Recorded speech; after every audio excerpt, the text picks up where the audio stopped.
福利事務委員會今日嘅。Members, may I call to order the first session of the Welfare Services Panel meeting. Because Room 1 is otherwise engaged, we have to move to Room 3 for the second part of our meeting. I'd like to welcome the administration, Mr. Kenneth Cheng, PAS, and Mr. Alex Wong, Assistant Director, to this session. May I remind all deputations and officials that your remarks are not protected by the Electoral Powers and Privileges Ordinance.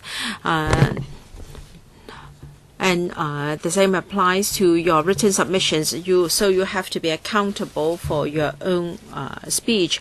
And if you have prepared a speaking note, please pass it on to us, and then we will have it circulated to members of the panel. All deputation or individual will have up to 3 minutes to speak each.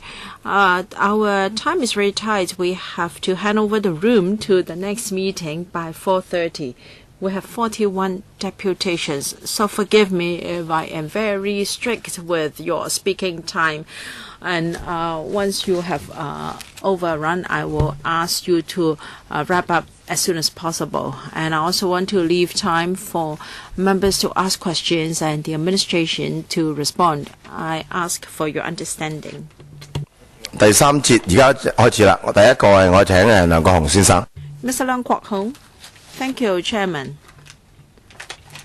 And Mr. Man Yun is now detained at Lai Chi Kok Detention Center, and he asked me to send in his apologies to the administration, to the chairman, but he said that he has no fear. He is prepared for all these.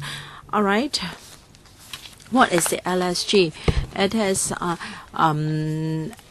actually freezing the level of social welfare services from 2001 to now.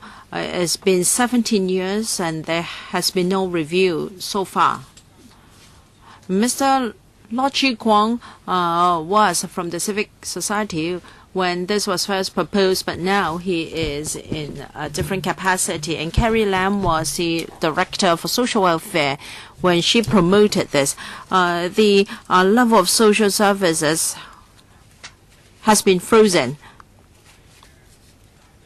The responsibility of the government to provide social services has been contracted out to the NGOs, and a snapshot was taken. It was like when you have dropped a dagger into the sea when you are on a boat, and then you just mark the boat and you try to recover your dagger from that spot.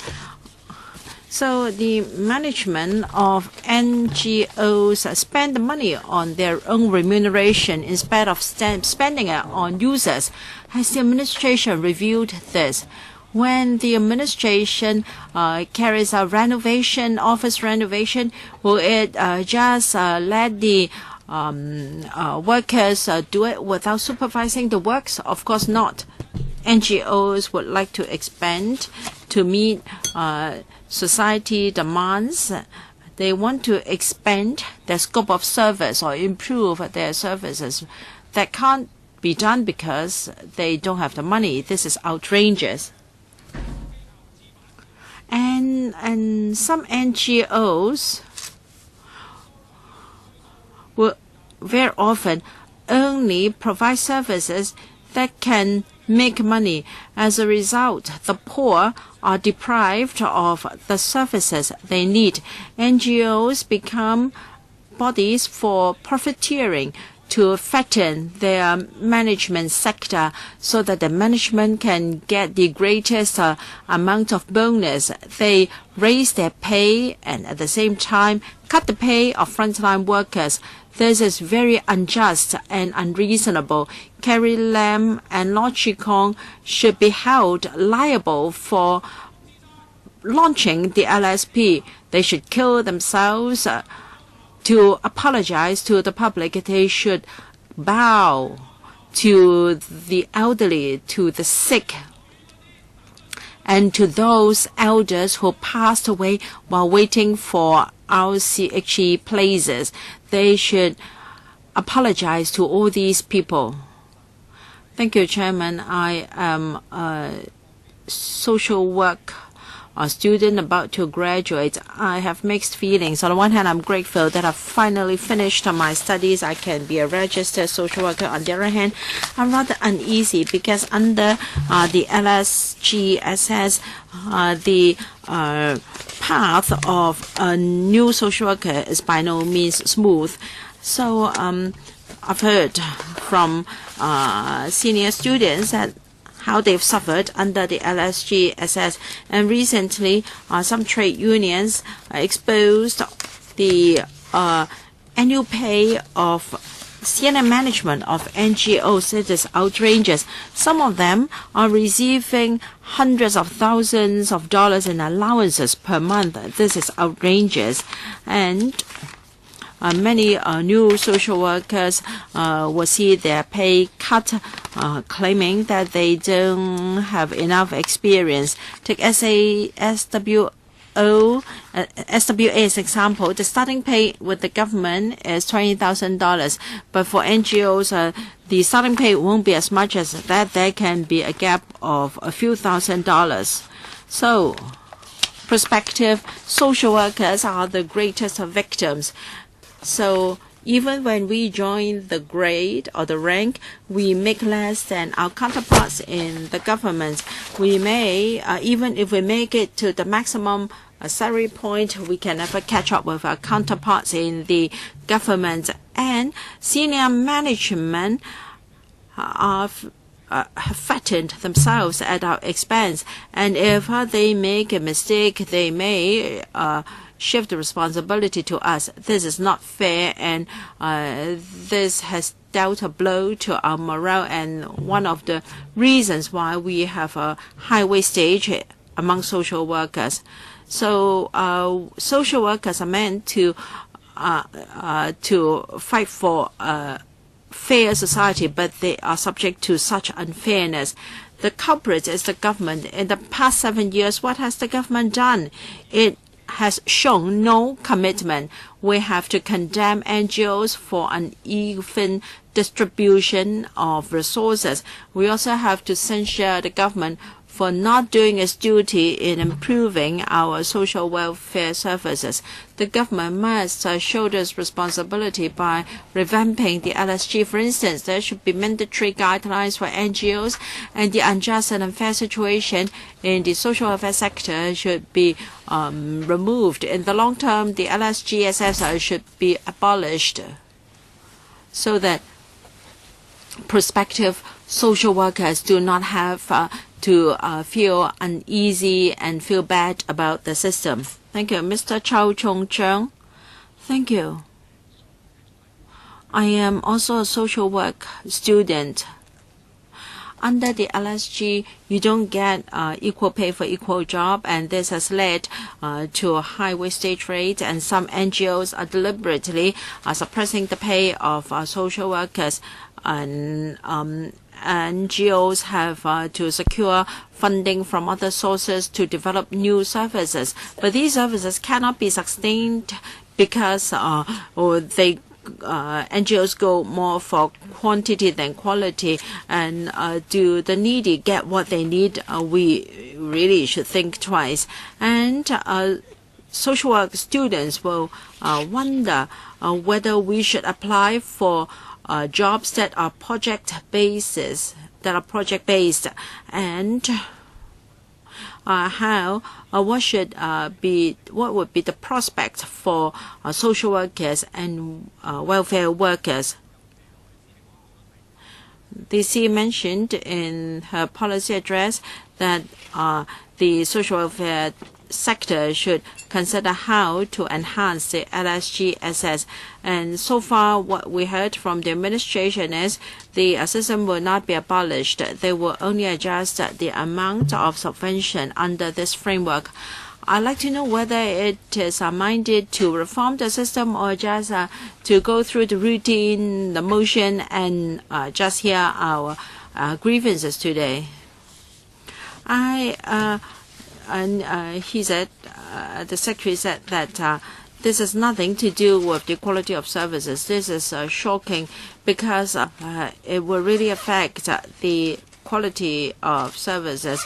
When social workers are not given equal pay for equal job, they will change their jobs very rapidly, and indirectly this would affect the quality of service. How can you say that the LSG has got nothing to do with the quality of services? All right, you asked some of my questions, so everything is unrelated.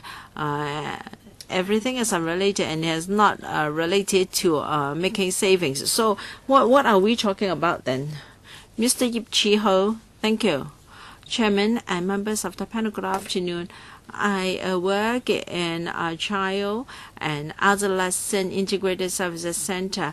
I have served in this sector for 5 years. I have a better understanding of the ecology of the sector. However, I'm also very disappointed and disillusioned with the whole system. We first try to seek help from our management, and after that we understand that is all because of the LSG. I like to talk about the evils of LSG. LSG would only look for quantity and not quality, and as a result, NGOs tend to operate like a business. They would look at the quantity instead of quality of service. However, we work with youth at risk and also abused children and hidden youth, and all these require a lot of manpower input before you can see some results. But we have to spend at least 2 or 3 more 2 to 3 times more time in order to get the quality we desire. However, we can't give sufficient resources to provide dignified services to users. Also, with the rigidity of MSA, you can't give play to the nature of social work, which should be about quality. We need a lot of manpower input. But when we do not have enough manpower, we are marginalizing certain groups with special needs. Secondly, there is no equal pay for equal work. Since the launch of LSG, the salaries of NGO staff have been depacked from the civil service. We have social workers, and also there are welfare workers, program assistants, and even clerical staff, and even the minor staff. Their salaries have been depacked, and so there is a big difference between civil service pay and our pay. NGO staff are only allowed to achieve at most midpoint salary. Therefore, we cannot measure up to SWD or public bodies. Therefore, there is a high turnover rate and it's difficult to retain staff. Now, what will be the impact? Social workers do not have the opportunity to transmit or pass on their experience, and their negotiating skills cannot accumulate. And the people who are going to suffer are the service users. Someone told me when I did outreach work, they said, "Nick, I wouldn't trust you social workers because you are the 3rd one this year. How can we have confidence in you if that's the case?" I was speechless. The entire system makes social workers suffer. Lastly, Chairman and members, I urge you to, when we have the opportunity to review LSG, please do it seriously, comprehensively, and thoroughly. Reform the LSG. Next, Mr. Fu Wai Hon, the alumni for social science at a Characters Tertiary Institute. This was launched in 2001. There was a lot of controversy. We collected the views of over 100 alumni for the sake of this hearing. Unfortunately, the secretary and director are no longer here to listen to us. We are serious, they are not. Anyway, we will put forward our views, and I hope the officials here will note them down. We alumni had not experienced the pre-LSG era, but we understand the problems of LSG thoroughly. It says it would give NGOs autonomy and flexibility in the deployment of subvention resources. But on the ground, NGOs are allowed to arrange for salaries and also manpower proportion. You call this flexibility, but you are just encouraging exploitation of frontline workers. 55% of our alumni do not enjoy the right entry point. Every year you only have half a point increment, and you are subject to very harsh systems which limit the increase in salary. And also, some degree holders cannot take up SWO posts, and because of salary considerations, they are asked to become SWAs. Exploitation is rampant in the sector.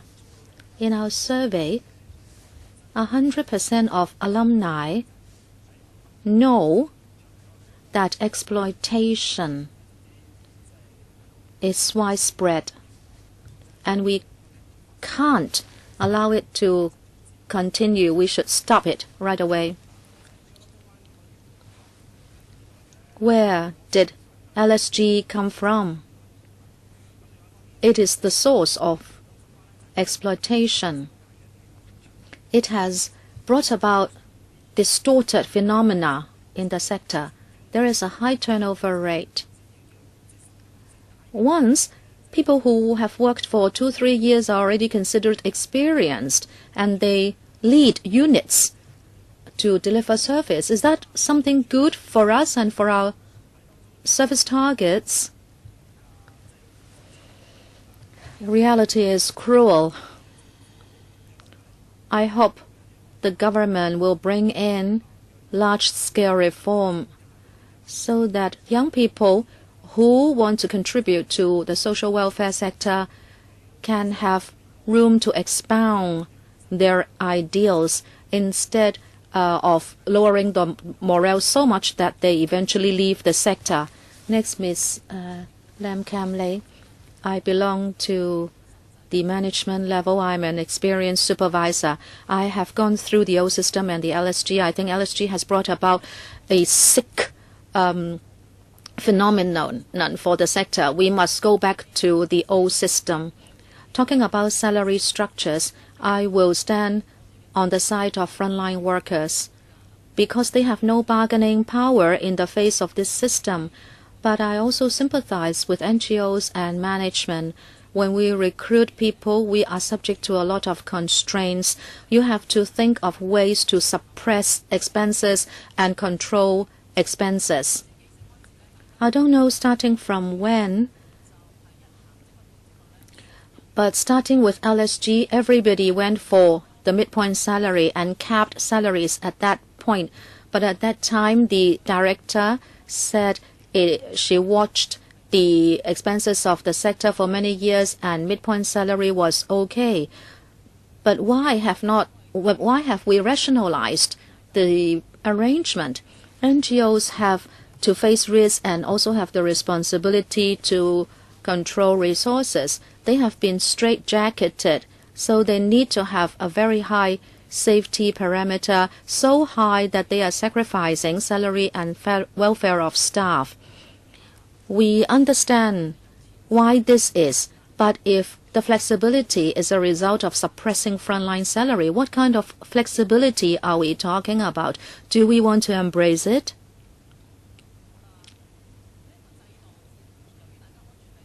Since we are working with very high safety parameters, some of the NGOs have 2 to 6 months salary under LSG in their reserves. Do you think that adds to their efficiency? Also, open tendering is like a twin to LSG. It must be completely overhauled. I have done the sums. If there are 25 bids, only one will get the contract for operation. But the entire sector has to spend so much manpower in writing proposals, and it would equal to the 3-year work of a quality service team. And if you have a few tendering exercises every year, a lot of energy goes down the drain. We must completely overhaul the entire system. I propose to formulate a fair and sustainable salary structure. It should be portable. There should be equal pay for equal work. It should be pegged to the SWD. There should be a recognized establishment for NGOs so we have stable service. There should be a social welfare innovation fund to encourage innovation. Small NGOs who are special in their own way should allow their staff to take part in such discussion. Thank you, Ms.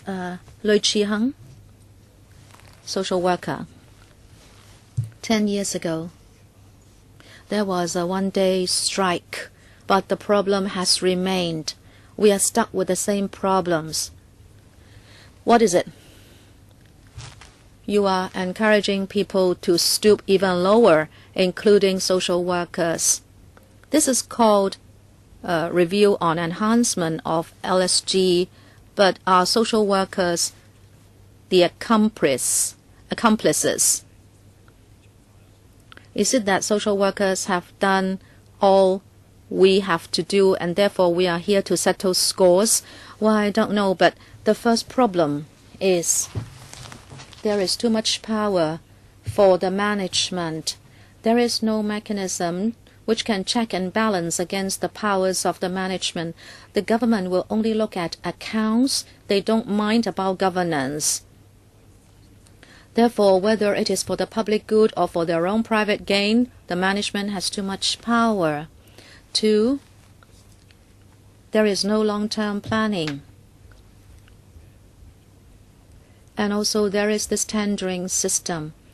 If you have better service planning, you don't need to work when a student dies. It's only when a student dies you like to give some hush-up fees by assigning resources to us. Number 3, you are promoting a culture of cooking the books. I can give you an example. I spent most of my career on outreach work. Near the end of the quarter, my sums do not add up. And what could I do? If there were no youth at risk, you could not say there were and you served them. So what should I do? At that time, we invented something. Actually, if people glanced at you, you would have been counted as having contacted them. It's okay. It's even better than the CE. You just have to have a glance from young people. You could count them as a service target. When I was having my internship, now I don't know whether this is true for all NGOs and how they do their sums. Sometimes it's very strange. You conduct an activity and then you have thousands of people as service targets. Well, actually, you also counted the passers-by. Say, for example, we have a carnival on inclusiveness. You would say that people walking by would have already listened to the music and they might have already got the message. This is absolutely ridiculous. But you created all this with LSG. Carrie Lam was the one spearheading this. There should be a non-cooperative campaign staged by social workers. What about vehicles that pass by? if they just speed across. Next, Ms. Chung Pui-lan. Good afternoon. I am Mrs. Yu. My son is affected by Down syndrome. He is also having medium mental incapacity. When my son was in school, there was a very good manpower complement, but when he graduated, he was sent to a sheltered workshop and he was served with a ratio of 1:8. But then by 2008, the situation deteriorated. With the day center and the hostel, there were 2 officers, but with LSG, there was only 1. And afterwards, the officer would sit in his room and he would only go to meetings. It was difficult for parents to talk to him. At one NGO, they could not recruit an important high-level working person, and maybe because they did not want to fill the position, so the money could go into reserves. And without a nurse, they would replace it with a health worker. Why? Because nurses work the same way in an NGO or at HA or a private hospital, so they know how to choose. And our sons have new instructors all the time, and service users are made to face new people and they are emotionally disturbed. Why would social workers want to work under contracts where their salaries are like seafood prices? They are in a very unstable working environment. And to service users, the situation is even worse. At the NGOs and institutions, you don't have enough nurses, care workers, and health workers. There are always vacancies. One person has to work different positions at the institutions. This is not fair to the staff. They can just swallow it. And when you see the management, they are competing for resources and they want to befriend the business community. And the larger the NGO, the more money they can raise. And you are competing against the smaller ones. And you spend so much manpower and time in order to get donations from the business sector. But the management doesn't really care, but they themselves are also supervised by the board of directors, and many of them also have to get donations, and they have just to put together a good account so people will donate to them. And the SWD gives contract to the lowest bid, so NGOs would bid for projects with very low quotations, and they will suffer.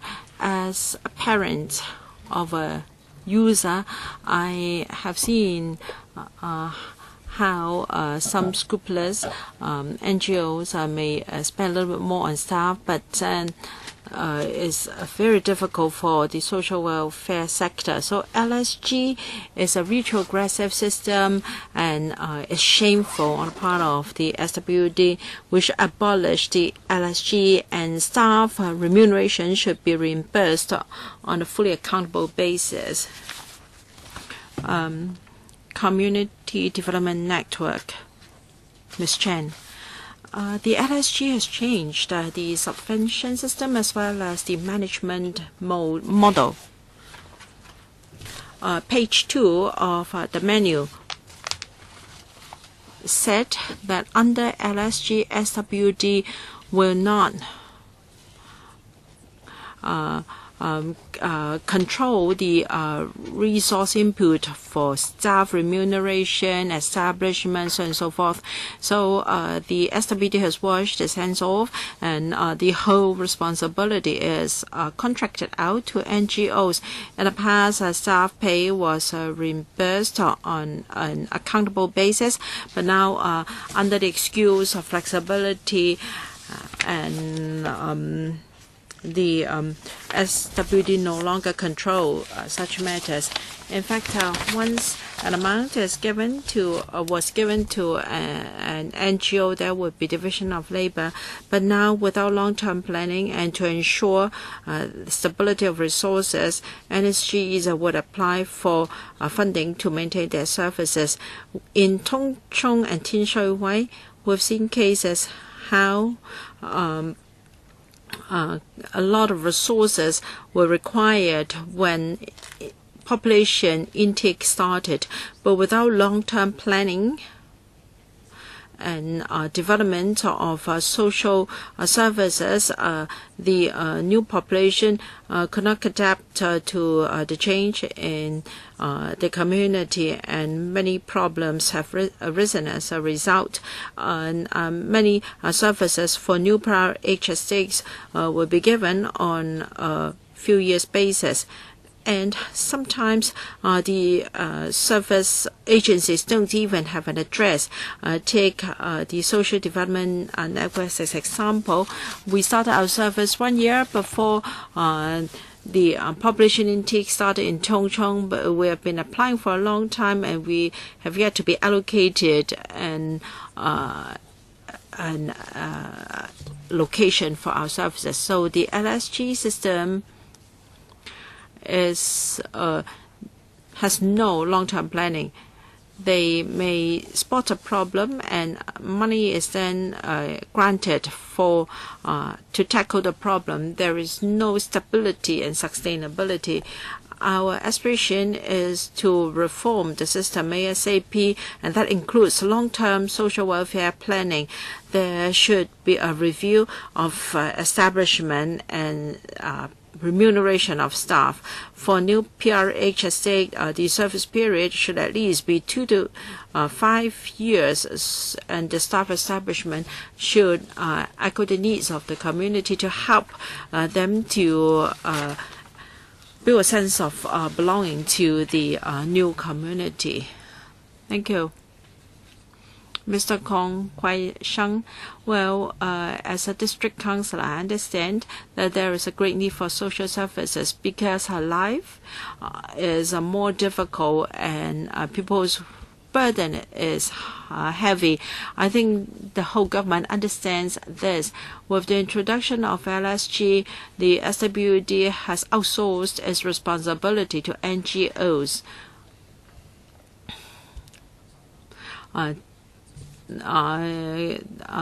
The CE as well as the SLW were the architects of GSS.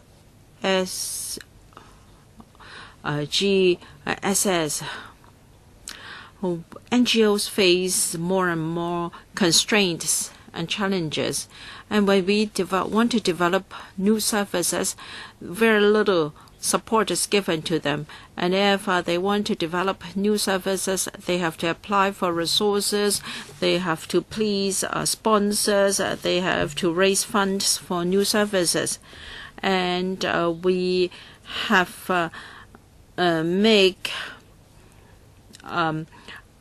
the provision of social services business. Now, I want to stress that we cannot use market logic to operate social services, because an extra tier of standards will be imposed on NGOs in development of services. For instance, they have to consider whether there can be savings, whether gimmicks can be used to attract people's attention, so on and so forth. And gradually, social workers will be forced to give up their original purpose.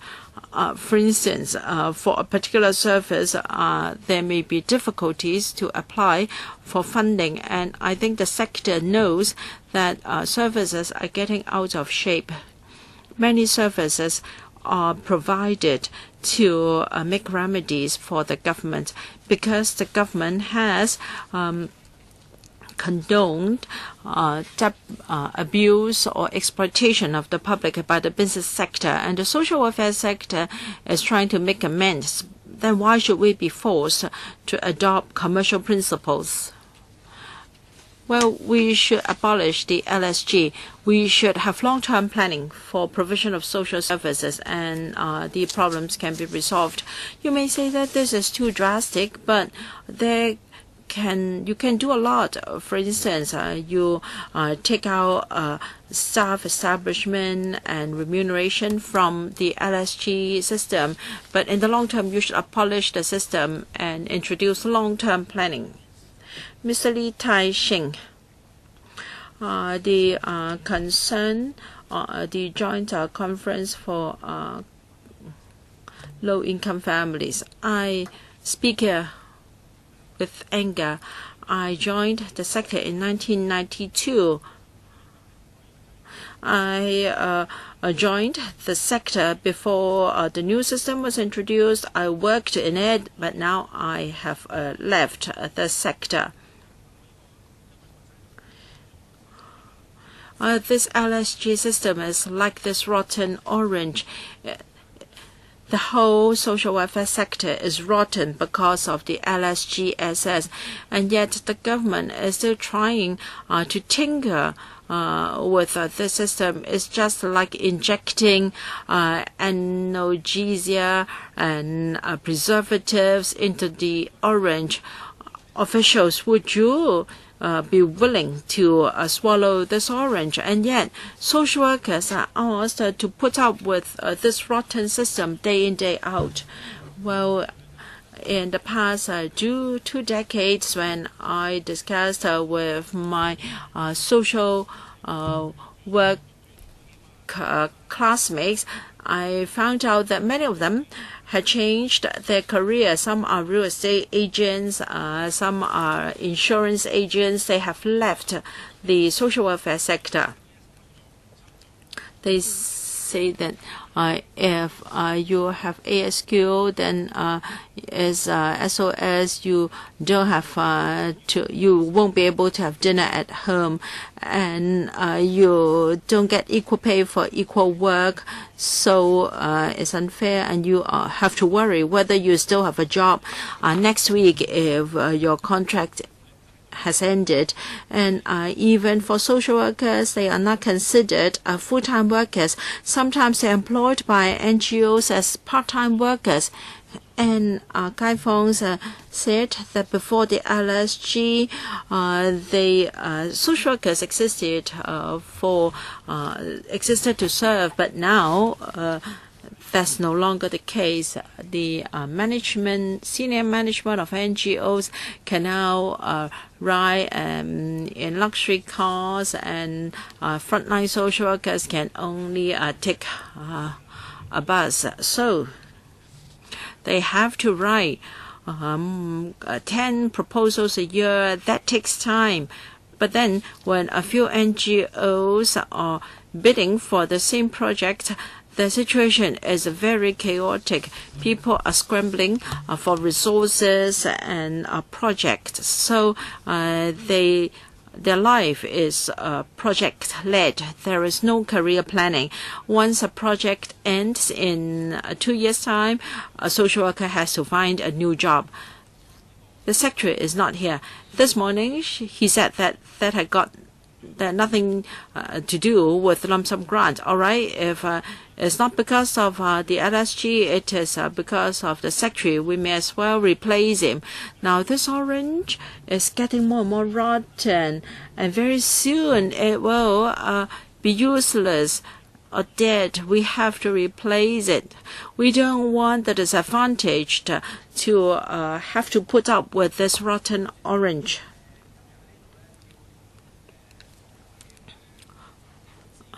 Good morning. Good afternoon. I'd like to share with you my experience in working in the social welfare sector under LSGSS.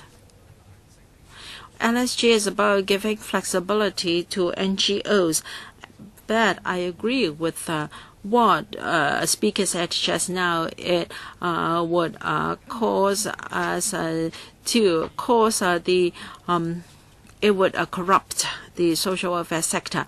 For instance, why should we organize football matches? And now I understand that we can boost the service recipients, the number of service recipients, and for services, instead of 2, we should have 4 sessions.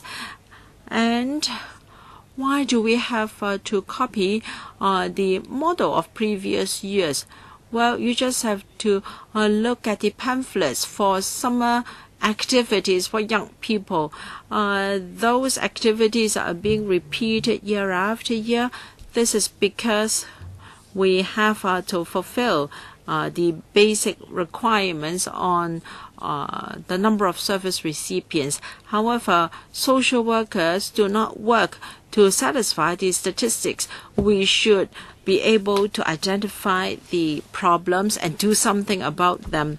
We should not be constrained by the current system. So we have to fulfill we should not think of ways to fulfill what's required by this system.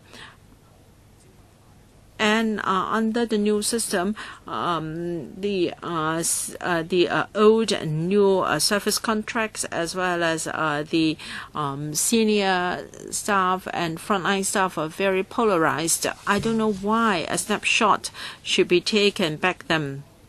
We have been fighting for the interests of the disadvantaged for many years, and why are we so weak? When we are fighting for our own cause, many social workers are very unhappy, and they have the consensus that the LSG should be abolished. I don't know why the government hasn't done anything about it.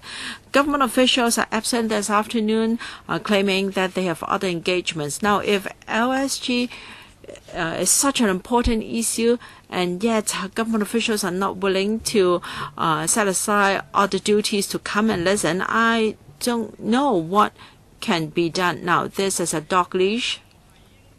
Social workers should not be bound by the LSG. We have received professional training to look at the needs of different sectors of society. But now, whenever there is an issue or a problem, the government would then come out to do something, and we are bound by this leash. If the government doesn't move, there is nothing we can do. You must think how the LSG can be changed so the social workers can do what we are supposed to do in the community. Ms. Lee, thank you. I have brought along something as well. My family is like an NGO. Now, it's not that we have social workers. I've got 4 cats at home. Let me show you. One is really fat. It's extremely fat, isn't it?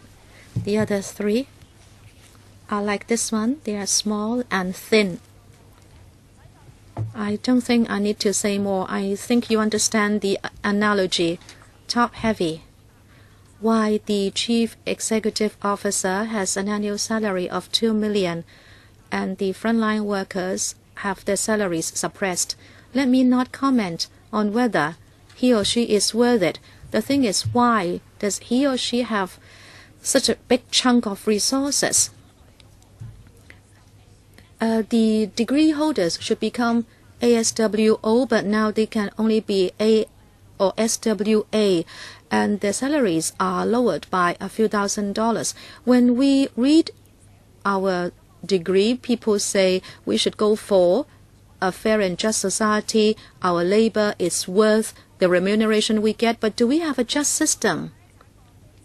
Secondly, I'm in a community organization subvented by government. Our service users are always angry, disappointed when they see us. Why? Because NGOs in the community do not have social workers following up their cases or rejecting their cases, and that is why they come to us, a community organization. They have urgent needs and they need help. I'm not targeting social workers when I say this. Actually, I like to say this to the secretary. Too bad he is too busy to come to listen to us.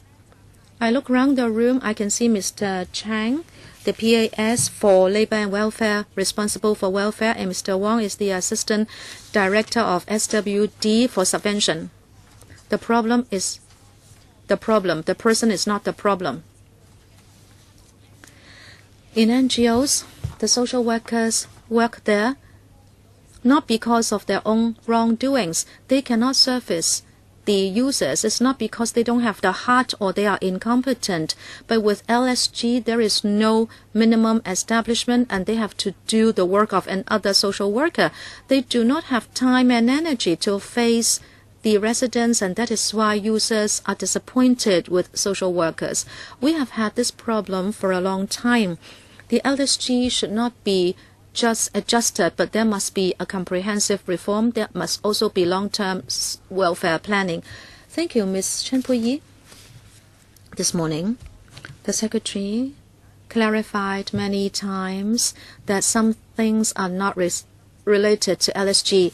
He seems to be saying that what we ask him to review are not things that will be included in the review. But I don't think he is not aware of the first point under the review scope, and that is the operating environment for NGOs under LSG. In any social research, you should not just go for the effectiveness of a hypothesis. You should also go for the correlated factors and also the context of the system. This morning, the Secretary said many things, and they would constitute the context behind LSG. And I can give you another analogy. 18 years ago, there was like a big lawn with trees growing freely on it, but the arborist wanted to regulate the trees, and it was said that each tree should only be given a certain land area.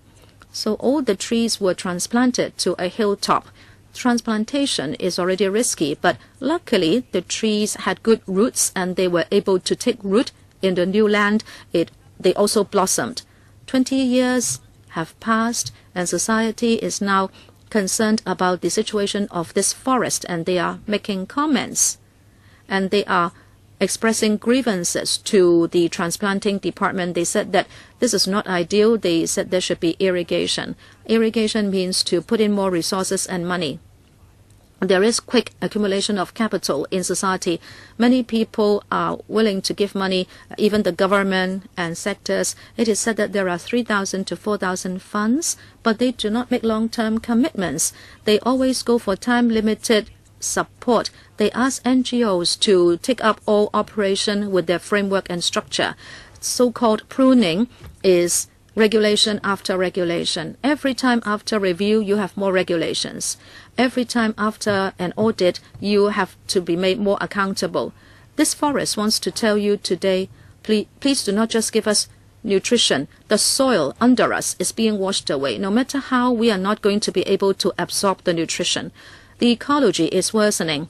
Climate change is something different from the past. If you want us to grow healthily, if you want us to turn out harvests that you expect, please look at our future ecology. How can you consolidate the soil underneath our roots? What do we want to nourish? The challenges faced by the sector are many more than faced by other systems. The LSG is one important factor for our operation. But there are other factors that are intertwined.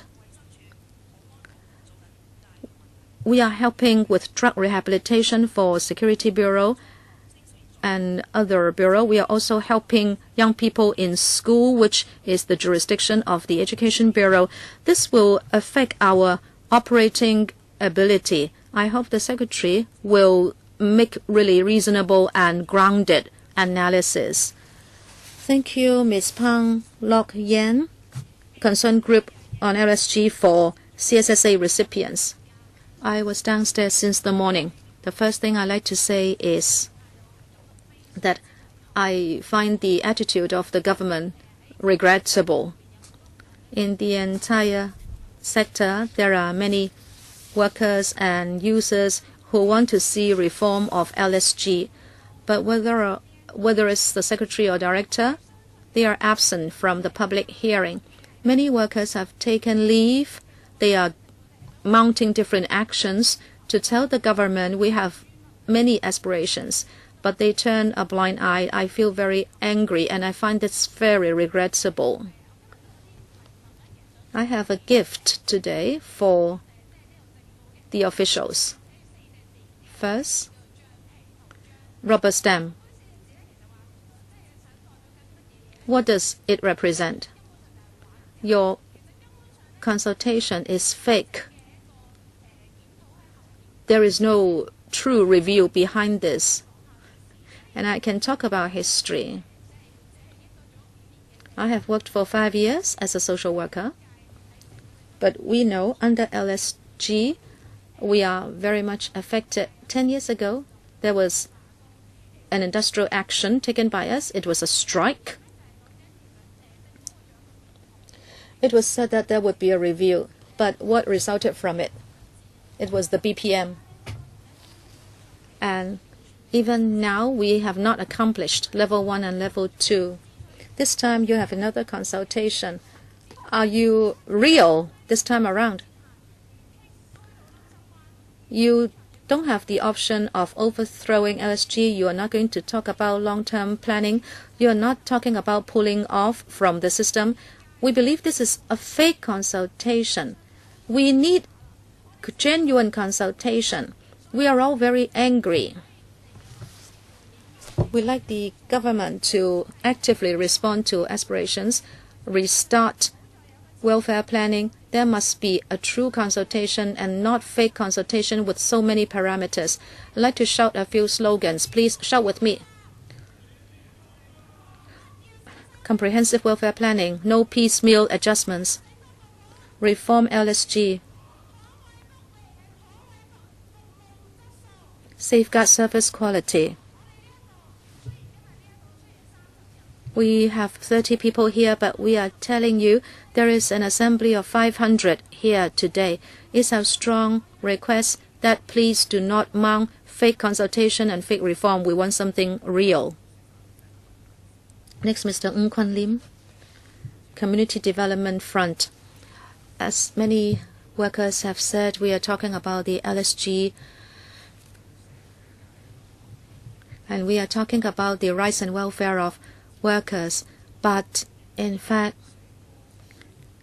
this is having an impact on welfare planning. We know that in terms of welfare planning, the government would look at service needs, district needs, and they would sit down with the sector from time to time to see how regular resources can be plowed into services. But ever since LSG, community groups and community needs are not heeded because of the LSG. Resources are scattered. There is no regularization of services. This has a direct impact on those who are most affected, and those are our service targets.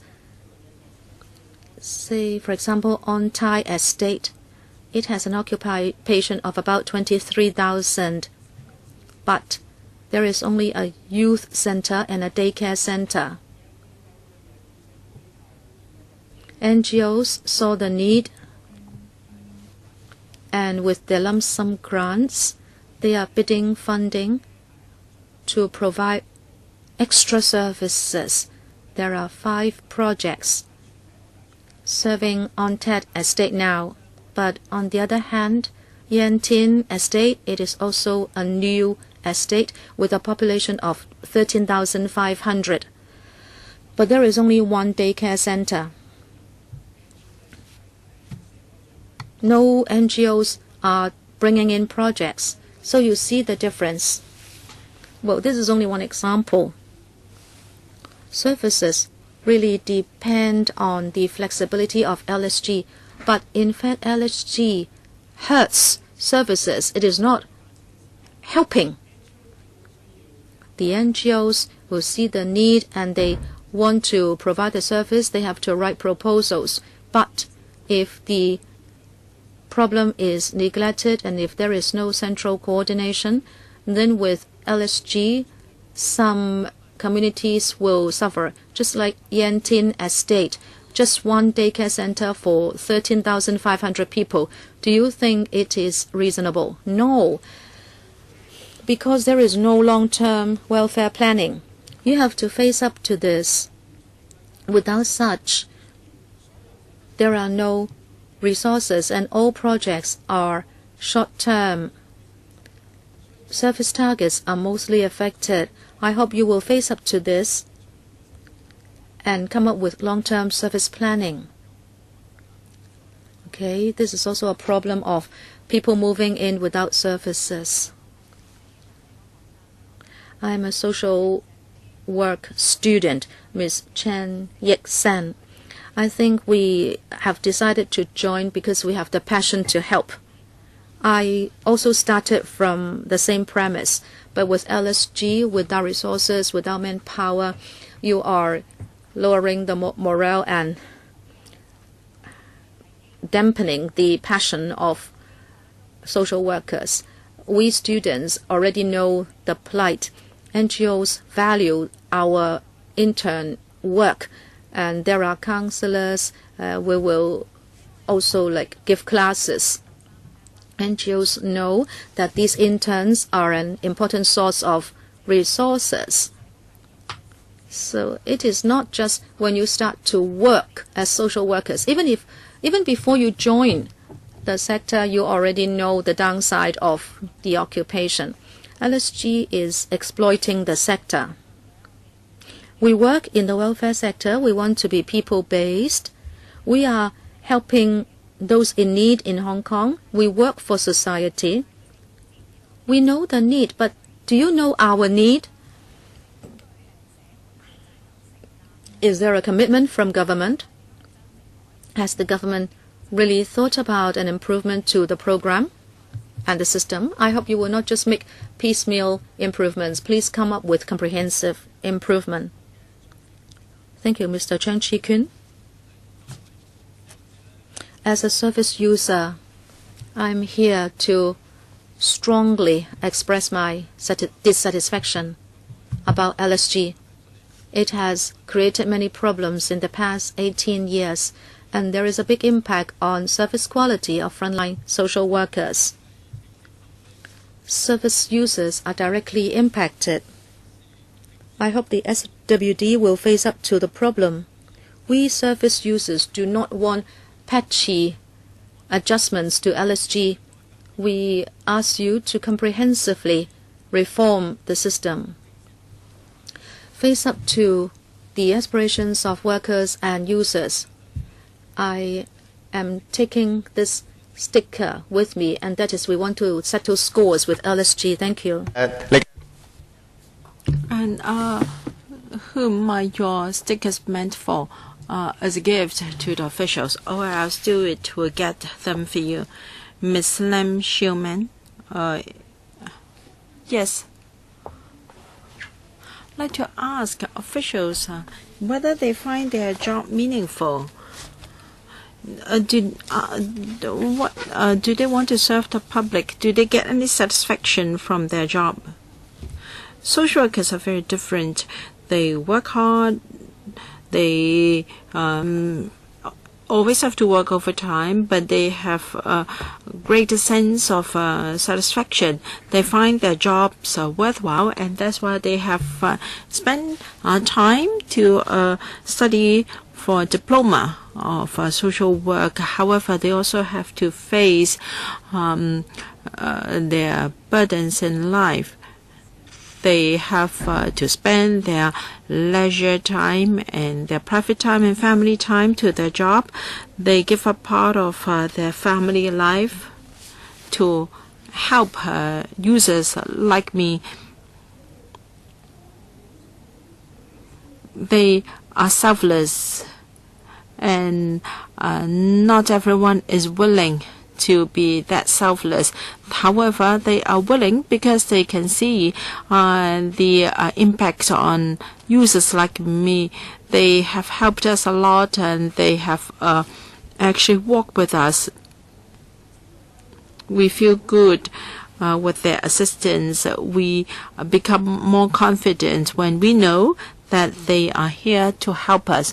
I urge government officials to help us and be mindful of the feelings in society, and because social workers can help us and help the economy, we need such talents. We urge the administration to give us a hand, and please help the new social workers. Do not intimidate them, because their workload is so heavy, their pay is low, and they do not see any career prospects. Please help them so that they can help people, help the needy like us. This can help the government to make savings in manpower. They have contributed a lot to society, and they are worthy of commendation. Thank you. When I was a social work student, we helped to empower service users, but now service users are here to empower social workers. Thank you very much, Ms. Lam. Ms. Wong Wing-ji, I entered university to study social work after matriculation. However, many services have been cut. Well, even advanced level is now abolished, since LSG has greatly distorted the ecology in this sector. Full review is called for. I'd like to respond to what Mr. Li Tai-shing said. He said that the social welfare sector is now like a rotten orange. It's not just rotten, it is stinky. In my career life as a social worker, I frequently heard Gai Fong said that, what's the point of asking a social worker to help? Some Gai Fongs even said, well, you don't have to help me, I can help you instead. Unfortunately, Mr. Law is not here. He was our lecturer. Recently, I have taken up training of social work students. I've encountered some embarrassing situations, and I wanted to come and seek Dr. Law's help. Many questions from social work students cannot be answered by me, and they come with passion for a practicum, wanting to help the needy. But when they see the reality, they were like falling from heaven to hell. They ask, how come social workers are always in front of the computer to write proposals? Why don't they go and talk with the elderly persons? Our lecturers asked us not to do that, and we were told that we cannot pass if we do that. Now their practicum is over, and in their reports they say that the people who assign most are not the grassroots but social workers. And should I continue with this program?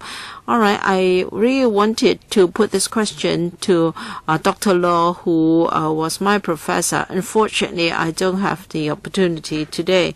And it is important that we analyze social issues, the needs of residents, and use resources to design solutions. But social workers are now like robots carrying out commands by our senior.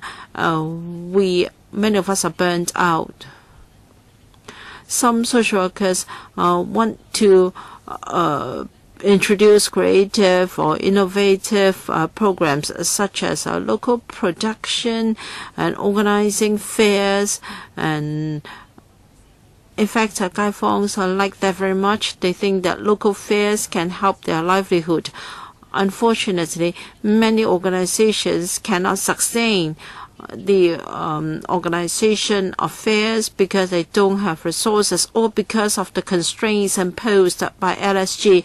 As the economy develops, we see more and more social problems, and I urge everyone to see this problem clearly.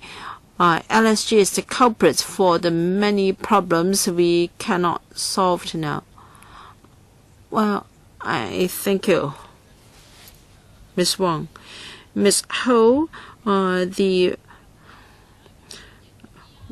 concerned group for LSG reform. Thank you.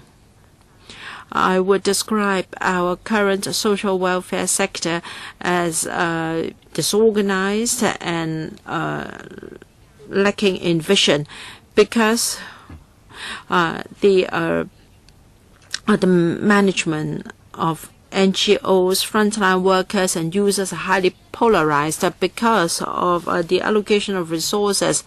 Different NGOs compete for resources and funding. Now, for things where no funding is provided, no one is willing to take up the service.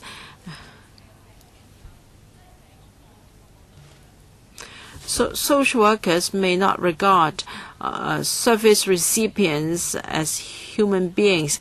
They may regard them as statistics. They want a certain number of attendances in order to fulfill their requirements.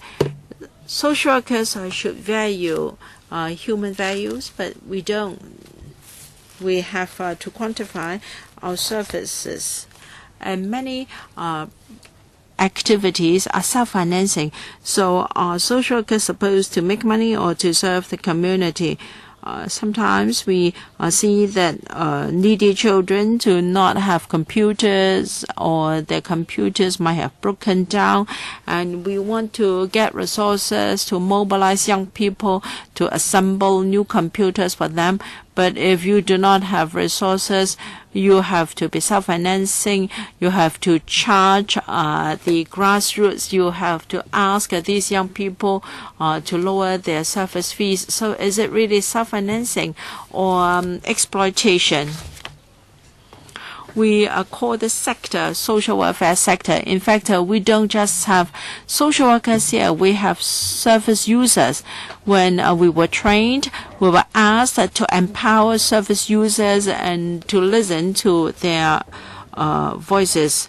But when we are trying to satisfy the requirement on statistics, how much time and energy do we have left for service users? We might have already started our programs before asking what service recipients need. Well, we might start it wrong, and it will be pointless if we do not do a proper assessment. The NGO I serve organize SEN services, and service recipients have to queue up in early morning, and then we propose drawing lots for them to receive services. They oppose because they want to try their best to secure services. They do not want to be left to fate. So policies are the major problem. The government has deliberately want us to fight for our interests. So I asked for a change and shift in order to come to this public hearing and to join the rally outside. I'm sure we're all busy, but I wonder how come government officials are not here today. How busy you are and how you manage your time reflect your value. The fact that Ms. Yip Meng Kun and the Secretary for Labour and Welfare are not here reflects their values. They do not attach significance to this matter, and if the ecology is not changed, we will continue. Well, I didn't want to cut you short, but we have a lot of deputations waiting to speak. Now, Mr. Hon Chung-hung. Thank you. I think social workers' duties are to ensure social justice and to promote human rights. All right, social workers use all sorts of ways and means to help families, and we also want to empower service users. That's what I was taught when I was a student. And then a few months before I graduated, an interesting thing happened, and I wondered back then what social workers were supposed to do. Well, social worker who served young people in an NGO suddenly approached me and other previous young service users. That's in Sha Tin. And I wondered why. And it turns out that there was a program, and he needed thousands of young people to stand on the two banks of Shingmun River, so that when the directors of an NGO arrived, there would be a photo taken. Now he wanted us to arrive, and then because I was a social worker student, he expected that I would be able to make it. Before I graduated, or before that occasion, I thought that social workers were supposed to do what I was taught in school. I was too naive, and I got to understand that social workers in NGOs spend the majority of time to do that.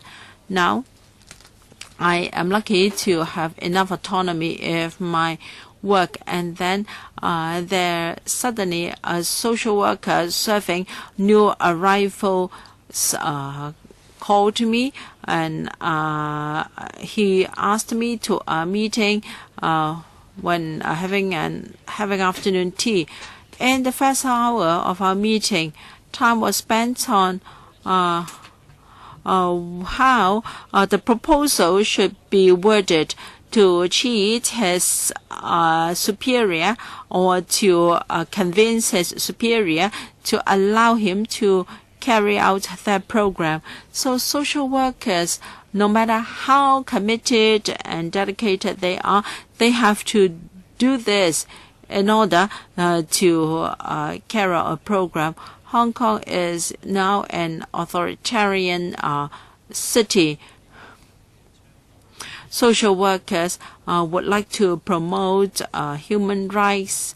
And 20 more seconds. Social workers are people who are eager for the welfare of others than theirs. We don't want the disadvantaged to be bullied. And yet, the government knows the character of social workers well, and to the extent that it is bullying social workers, I hope that will not continue to be bullied under the LSG. We can start a campaign within the sector so that we can overturn this unjust system, so that we can have a better system, so that we can better serve the disadvantaged. Well, it's not right for you to not appear when you said you would. Miss Tam, I have a prop, which is the heart. This is the heart of social workers. It's filled with fire and passion. But with LSG, the heart has de-shaped. I was assigned a social worker who had a lot of passion. He would spend all his time, even his time that should be spent with his girlfriend, he spent it on social economy. Many residents were very happy. We all liked him very much. But there was only 3-year funding, and the project just discontinued.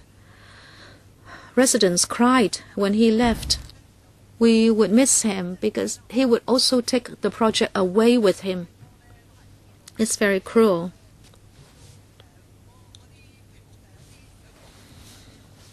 When residents needed help, you know, relationships have to be built. You can't disclose everything on the first day of encounter. But when we have built up a relationship with a social worker, it's time for him to leave or to be transferred, and gradually we lose confidence in social workers. Thank you. Next, ADPL, Mr. Lee. Thank you. This is so interesting. I, of course, am the instructor of the deputy chairman when he read social work, but I'm here to represent a political organization. However, I have never given up my capacity as a social worker. I'd like to show you some photos. This was the strike. I took part, and I was one of those who charged at Wuchong House. I think it was an important day.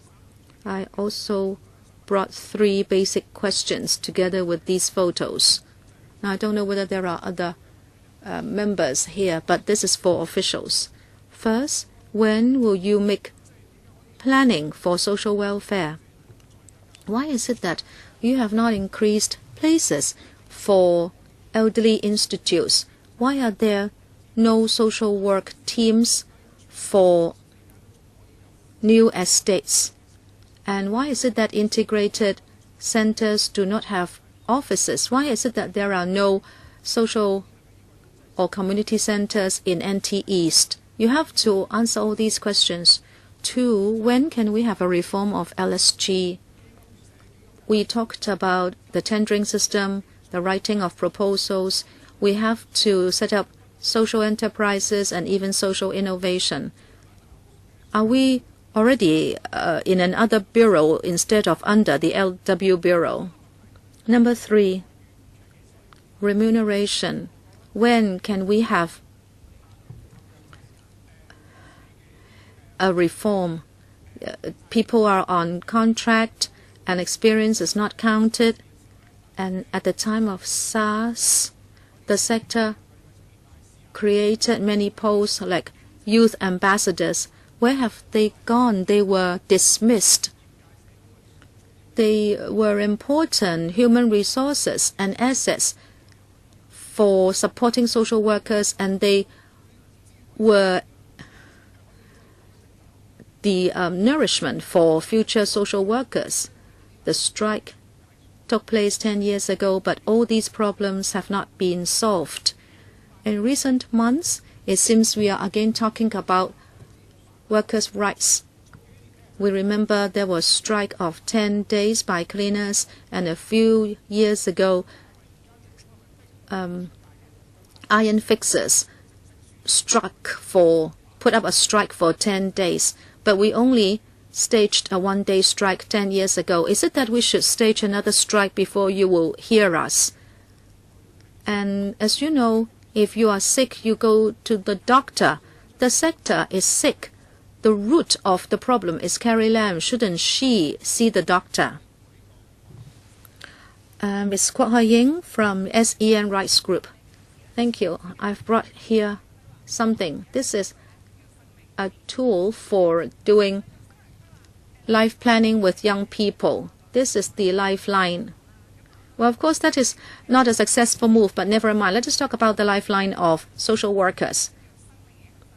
We always say that we use our lives to affect others, but now we are using our lifetime to try to influence other people, but we are having a shorter life because we have such stress and pressure. This comes from the need to meet business targets, and this is a result of FSA. Well, you don't know about this because you don't know how we operate in our environment. This is very angering, and we are continuing us to deliver. Now, we don't talk about using our own lives to influence other people. We don't talk about welfare, hope, service gap, or quality. It's not that we don't want to, but day in, day out, we are chased around by a few monsters. They are called funders, funder, innovation, cost effectiveness, outcome, output, case numbers, service users, and case numbers. These can be found in the LSG manual. How can frontline social workers have a clear conscience? Because we don't put service targets in the top priority. Rather, these monsters are given top priority. If you say LSG is so good, why don't you use it? Why doesn't the SWD do it? Because you say it would allow for flexible deployment of resources. But it seems the flexibility is with you. When you like it, you give it to us. When you don't like it, you don't give it to us. And users cannot expect the service to continue. And why do you want to put us in this plight? How can we tell service users who need the service to say, sorry, we can't apply for funding. The funder doesn't want us to do this service this year, and he asks us to be innovative, but the service you need is not innovative, and we can't be self-sufficient, so we cannot provide you with the service, and you might have to look for another NGO. How can I say that to service users? Maybe only those who don't have a conscience can say that.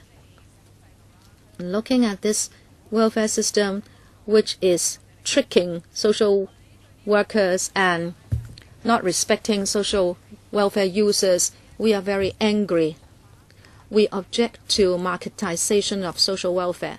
There should be long-term planning. We must band together to overthrow the system. Well, it's very innovative if the SWD will go for LSG. Mr. Wang Shan. Thank you, Chairman. First, my own comments. I have registered as an individual to the hearing today, and I'm speaking as a service user. It is said that my request would be confirmed by a telephone and a letter, but I haven't received them. And I thought I would not get a place because you want to silence the crowds. Is it because of LSG? I believe there is some impact. Many deputations brought props. I wanted to find something, but my family objected. They said even young councillors were thrown out and they were injured. If you were thrown out, it would be very bad on you because you are so old and you may suffer too much from eviction. And also, I have not taken out any insurance, so I dare not take any props because I might be thrown out as young councillors. You spoke on our behalf, and at least you were thrown out, and since I'm so old, I dare not take any props. Anyway, I will speak on my views as a service user using the remaining time. I have been in touch with many NGOs. In recent years, I have spent more time with them. I feel that the LSG has had an impact. There are many vicious problems. Chairman, please jot down the problems. Number one, the LSG is just given to NGOs which may put aside a very big reserve. I believe there could be corruption. Number two, there is no transparency. Because of LSG, we users do not know how the money will be used. We are kept in the dark. And this will give rise to embezzlement of funds by higher management people. This might happen. And number three, I found that frontline workers have to help pay up front, and in the end they would get reimbursement much later. Well, they have a low salary and yet they have to also fork out money at work. Also, some young social workers told me they only had 1-year contract. I would see them 3-4 times and then they disappear because I know they are looking for some other jobs. I will concentrate on the important points first.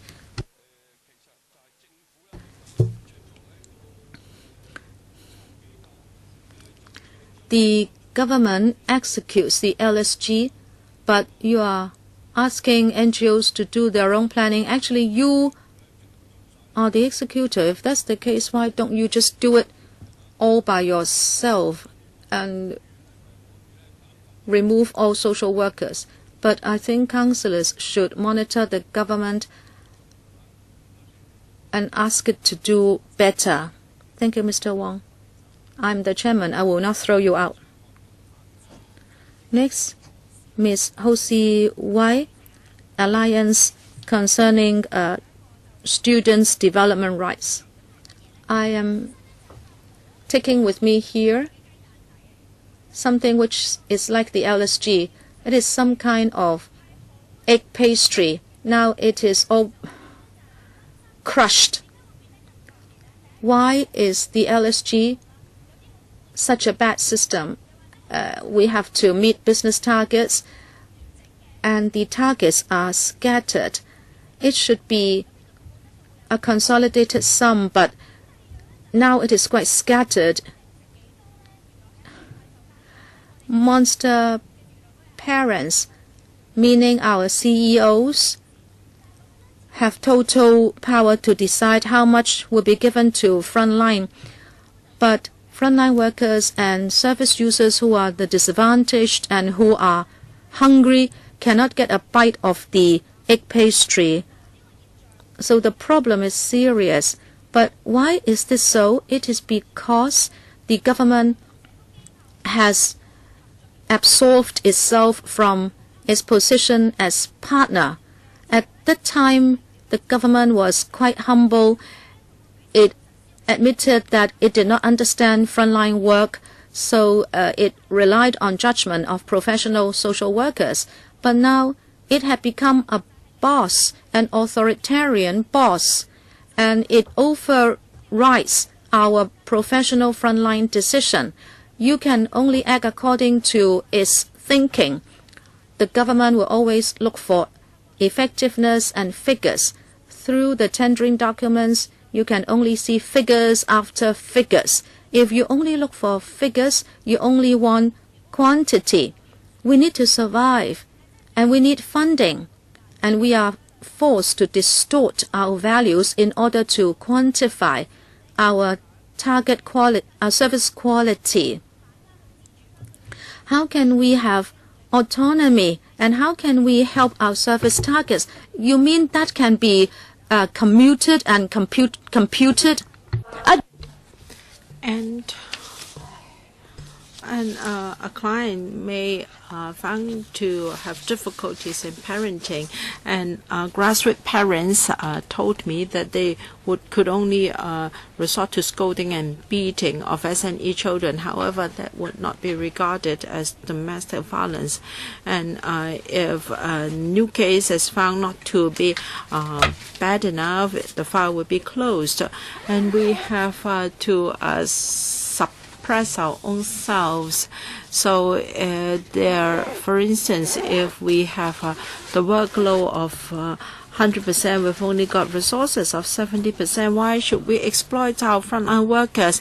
We have more than $1 trillion in reserves, and you have to be so mean with the service users. Isn't it a shame? I have studied social work for 5 years. None of our teachers have said that LSG is good. None have said that the reason why we have LSG is social controls by the administration and to tighten resources available to us so that the work of advocates would gradually be also curtailed. And please respect the professional judgment of workers. Thank you. Ms. Lee Mei-shang from the Association of Hong Kong Social Workers. Thank you, Chairman. We are professionals. From 2000 to now, we have got the LSG. It's been 17 years since its introduction. The professional development and morale of social workers have been greatly hampered, and this is very disappointing. The original intention of LSG is to make a rigid system flexible. But now, the situation is not what was expected. The system is very controversial. There are a lot of conflicts, and people have a lot of grievances. Service quality and ecology in the sector have deteriorated. The system has brought a lot of negative impacts. As a professional organization in social work, we can go back to the basics when it comes to the review. For instance, staffing, establishment, social workers should play a very important part in the review. For instance, the establishment and boosting the morale and also the salary structure, we should not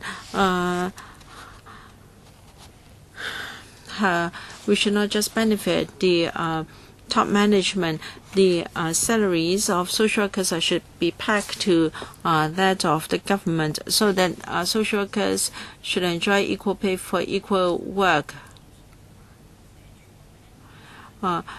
Social workers should be remunerated according to the SWD's pay scale for social workers, and we should recognize the seniority and experience of social workers so that they can be recognized when they change jobs. Social workers are changing jobs very rapidly, and every time their previous experience is not recognized. Can we recognize the seniority of social workers even though they go to a new job? And we should also have a dedicated post in social affairs sector.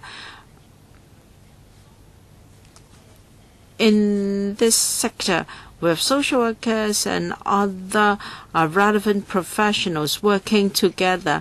That can include nursing staff and parents in institutions, so on and so forth. We want all these workers to be paid according to relevant pay scales of the government. Sometimes social workers need frontline supervision and guidance. You want the supervisor can be paid according to SWD's pay scale. Since the community is becoming more complex, we want more senior social workers to tackle social issues. Thank you. Ms. Wong Kar-yuk. Thank you. A social worker just now described LSG as a rotten orange. In fact, it is a big crack in the wall. I very much wanted Lord Chung-hung and Carrie Yip to be here. Unfortunately, they are not here. And this morning, Lord Chung-hung kept saying that this is NGO's management problem, and he's not going to overwhelm the LSG. Now, this is very disappointing. I'm a frontline social worker in a subvented organization. I come here to confess because this is the first time I have come to a public hearing in the council. In fact, I didn't speak out for my service recipients in the past. This is because the NGO I serve asked us not to speak out. The government's relationship with NGOs is no longer that of partners. Rather, they are like principal and contractors. I'm lucky to be able to make it here today, but I have many fellow social workers who dare not come here, so I want to speak out on their behalf as well. The government and NGOs has this contractor relationship. So NGOs have to compete for projects, and innovative projects are not always sustainable. We have to revamp our social service planning. We should not shirk the responsibility to NGOs. The government should be held accountable. We have an aging population. We have many child abuse cases and problems with the mentally ill. We want users to sit down and discuss with the government the long-term planning of social welfare services. I urge LUK Chung-hung, Carrie Lam, and Carol Yip not to hide in your own offices. You should come out and listen to our calls. Don't regard us as just part of the statistics. Don't regard service users as cases. My fellow social workers would want me to say this. There are social workers that have served an NGO for many years, and they dare not serve another NGO for fear of losing their seniority. So we don't have mobility in this sector, and we are exploiting new graduates. In fact, I've just employed social worker. I cannot recognize his experience. I feel like I'm exploiting my fellow colleague as well. I feel sorry about that. Can the administration please respond? I think that LUK Chung-hung said that he could attend another public hearing organized by the civic community if the schedule is right. Okay. Mr. Chow Yu-hong, the purpose of having the LSG is for its flexibility. Before LSG was implemented, the staff pay was reimbursed on a fully accountable basis. There was no incentive for NGOs to save in staff costs. However, things have changed. I work in a hostel for the physically disabled. Now for PCW, he is helping the inmates, but that is not the title of his post. He is only called a welfare assistant, and therefore he will not paid as a PCA. And for OTA and PTA, as soon as LSG was introduced, these posts are gone forever. And we used to have YA and PA. And then they disappeared a few years after the SARS outbreak. And we're told that LSG would give us flexibility, when in fact the ranks are totally changed. A person is employed to fill a post without the relevant training. The purpose is to suppress the wages. NGOs claim that they have to be self-financing. They have to ensure stability so that they can suppress the pay of frontline staff. Yes, that happens to the frontline staff. For the middle-ranking staff, they were called supervisors in the past. They may now the title may change a bit, and the pay may also be cut a little bit.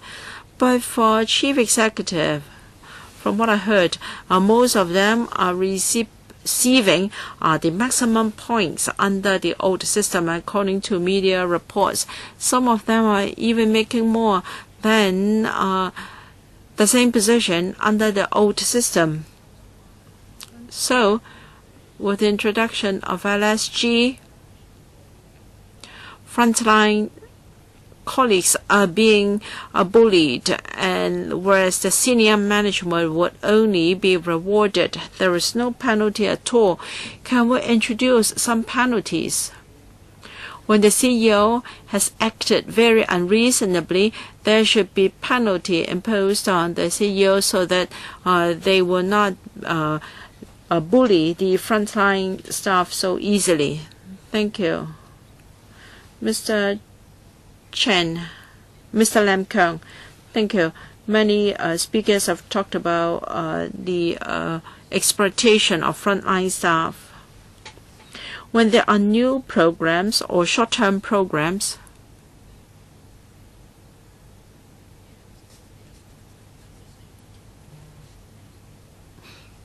the calculation is on the NPS according to the NPS pay, but when it comes to the actual employment, it may not be the case. So I think SWD has a major role when they sign FSAs with NGOs. They should ensure that staff pay is pegged to similar ranks of similar posts in the government. There must be such a mechanism. And some NGOs have more senior staff. They are experienced and they can lead new staff members, but because of the midpoint salary control, many senior workers are not too happy with the treatment they received. SWD has the duty to help NGOs to address this problem when let's say about 20 or more % of the employees are receiving higher than the midpoint salary, then extra subvention should be given to the NGO to help the senior staff to be remunerated above the midpoint salary, because the midpoint salary control is rather rigid and is doing more harm to NGOs than good. Therefore, SWD must have the long-term benefits of NGOs in mind, and there should be long-term planning of welfare services. It used to serve us well, but now the system no longer exists, and this is really bad. The management are not working alongside the workers. You should stipulate that there should be face-to-face discussion between management and workers and users, so that they can have an exchange about governance and services, and so that you can make sure that the services can be implemented. Dr. Ding Wai Fong, subsector member of welfare sector. Thank you. I am a subsector elector of the welfare sector, and I have taught social work for 30 years, and I will soon retire. Over 30 years, I have taught many social workers, and my students have come back to tell me many things. The first graduates taught by me have worked for over 20 years, and they have gone through this LSG system. You can call them victors. They have gone through thick and thin. I don't work in an NGO. I am not a frontline worker, but my observations are a product of my exchange with my previous students and other people in the sector. I will not comment on exact policies.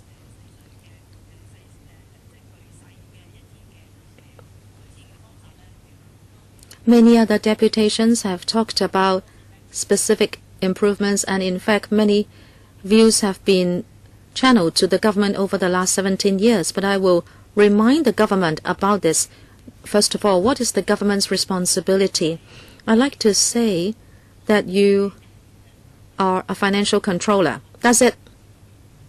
You are the financial controller. You are not the owner of the finances. You are only an executor, but you are not the decision maker. You are a public servant. You are not the master. That is why I think you have put the cart before the horse. You always think that in terms of welfare services, you can be aloof, you can turn a blind eye to public opinion, and you can turn a blind eye to the professionals, and you can just follow your own ideas. But you must do some soul searching.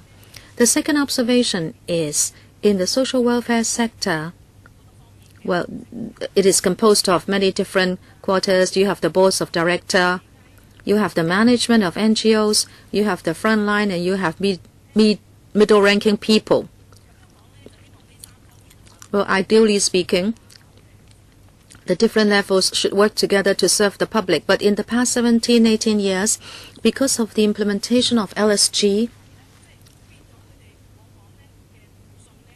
there is no mutual trust anymore among the three levels, and they have to work for their own benefit. And the managers would say they are just the sandwich class and they are in a difficult position. But the culprit is the government. You have brought about cracks in NGOs. I graduated 30-odd years ago, and I would only think about providing what service so that I can become a social worker. But now they also have to think about which NGOs to join, because some NGOs are not really very human. They work for the government, and you know what they are. The frontline workers have to look for an NGO that will allow me to work reasonably as a social worker. They want to have the right soil for them to grow as a social worker. And I would appeal to government that you should right your wrong. You should be sincere in responding to the views of the sector, and please do a thorough investigation into this problematic system. Thank you, Ms. Ngo. Thank you. I graduated in 2005, meaning I have over 10 years of experience as a social worker, but please do not ask me about my salary. I remember when I studied, my teachers told me that we should be people-based. We should put the welfare of the service user or target in the first priority. But regrettably, what I have seen in the sector is that, of course, when I graduated, we already had the lump sum grant. Basically, what kind of service can still be people-based? The evil is that I only see figures, non-transparency, and dehumanization.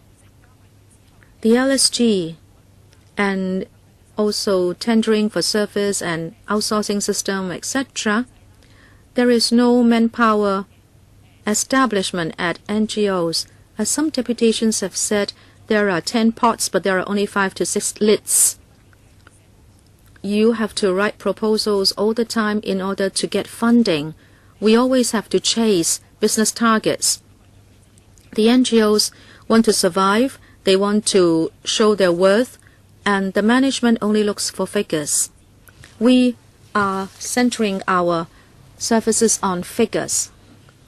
We take quantity as quality. I think, again, we are putting the cart before the horse. In my last service NGO, the center chief would always talk about figures at meetings, not the needs of service targets, and not even development of services. That really dampens our morale. In such an environment, How can we protect the welfare of users? The LSG does not only affect the users but also development of social welfare. As some deputations said, you have more salary when you are more experienced, but that becomes a burden, not an asset when you want to change jobs. You don't seem to encourage cross-fertilization of talent. Small NGOs will never get experienced social workers to work in them. They will not be able to engage competent and experienced social workers.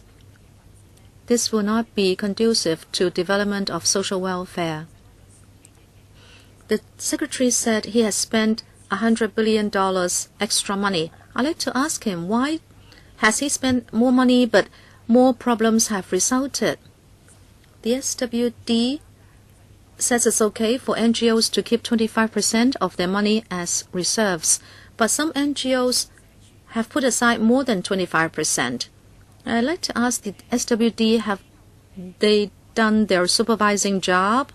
You give them autonomy and flexibility, but there is no transparency with finances. Please do not make piecemeal adjustment to LSG. Rather, there should be comprehensive review. Thank you. Next, Mr. Yu Chun-yin. Thank you, Chair. We have talked about and you have heard about a lot about LSG. I'd like to talk about development of welfare services. Under LSG, you say NGOs have more autonomy and flexibility, but because of that, we face a lot of financial pressure. Workers' salary should grow according to experience, but in order to achieve long-term fiscal balance, NGOs have to save up money. But then the establishment of many NGOs has remained the same all these years. However, society continues to change and there are new services required. Like the aging of the population, we need a lot of elderly services. Very often, NGOs want to be forward-looking. They want to spearhead services and fill service gaps. But it's very difficult to do this under LSG. By and by, NGOs may have the heart, but they don't have the ability. And they are worried that if they start new services, there may be financial problems. People may say if they don't use LSG, they can get business funding or charitable support. But NGOs have no say in this. In order to comply with the funds requirements, they have to design proposals. They may have to come up with special tricks so as to get funding. NGOs don't know whether they will get money eventually and how much. And funds will only allow you to provide short-term service for a year or two. When services are not supported by funding anymore, the projects have to end. And does it mean we abandon our service users like that? And what about people engaged for that project? Does it mean they will become unemployed? And cross-subsidization is very rigid. The SWD stipulates that LSG cannot be used for non-FSA services, and so NGOs cannot provide new services or be innovative. In the end, we cannot respond to needs of society. We need to think about whether the LSG can really respond to the needs of present-day society. And should the NGOs be given full responsibility for taking society forward? In 2008, you only patched up the system. But in terms of manpower establishment, reserves, community planning, etc., we are very different from 18 years ago. There are new challenges. We have been wrong for 18 years. We need to change. Thank you. Thank you. We still have 3 more. After that, members can ask questions. Members, if you are in the electrical building, please come to room 3 to ask questions. Next, Ms. Chen Sin-tong. Good afternoon. I am a frontline worker. I have been at an IT center for 8 years.